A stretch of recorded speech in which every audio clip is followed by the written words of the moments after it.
Okay, guys, so another quick little vid today, and we're going to be talking about this.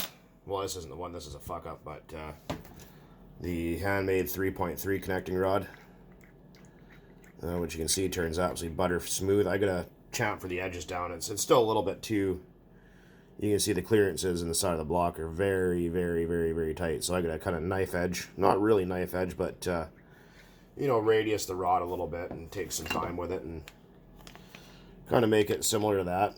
You know what I mean? Kind of radiused off, brassed off, whatever you want to call it. People yelling and screaming, oh, it's got no bushings, it won't last more than 5 minutes. Well, I hate to break the news to you, but look at my 40 here. It's got no bushings either. That's pretty funny, isn't it? And it's also got a big old heavy iron piston.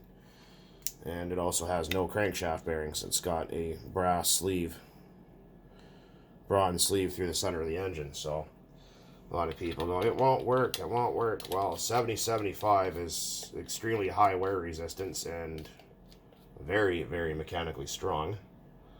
You guys have seen videos of this engine run before, I think, a couple of years ago. It runs all right.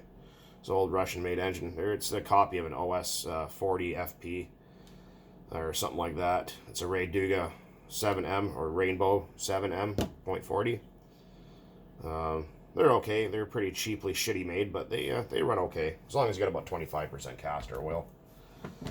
And then you got this little, what is it, a McCoy? Nope, Torpedo 19. There's no bronze bushing even in here. These guys run right steel crankshaft right in the aluminum case.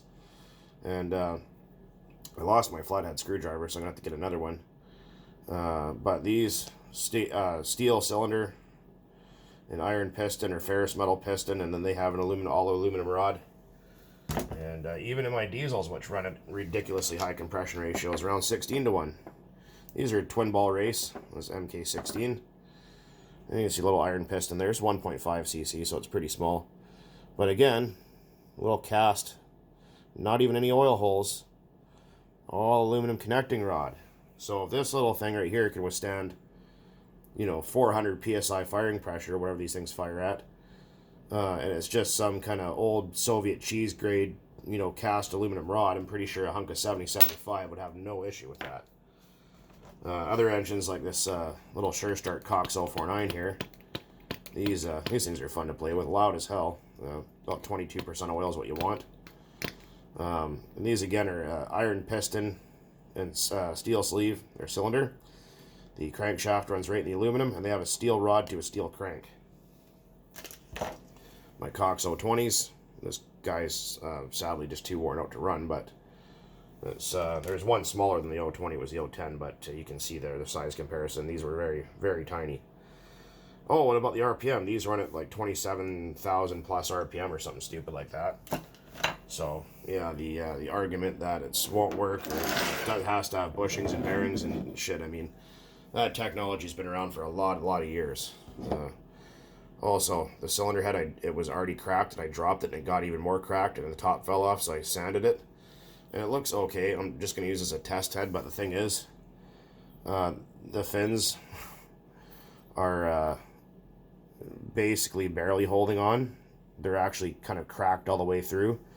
And yeah, the more you try to clean it up, the more the fins break off, so it's not really a good idea with the old style Traxxas head that didn't have the slots through it, or that star shape on the inside. But yeah, this engine's only basically just for mock-up. This is actually going to go in my other 3.3 that's currently in my T-Max. I just got to finish the break-in process. You know, maybe get another 10 tanks on it or something like that. And I'm going to finish up a little bit of work on this rod here. And do a little bit more clearancing work for expansion and all that kind of racket. And it should be freaking pretty much awesome. But anyways, as always, guys, just wanted to share that little bit with you. And as always, thanks for watching. Keep on burning nitro out there. Cheers.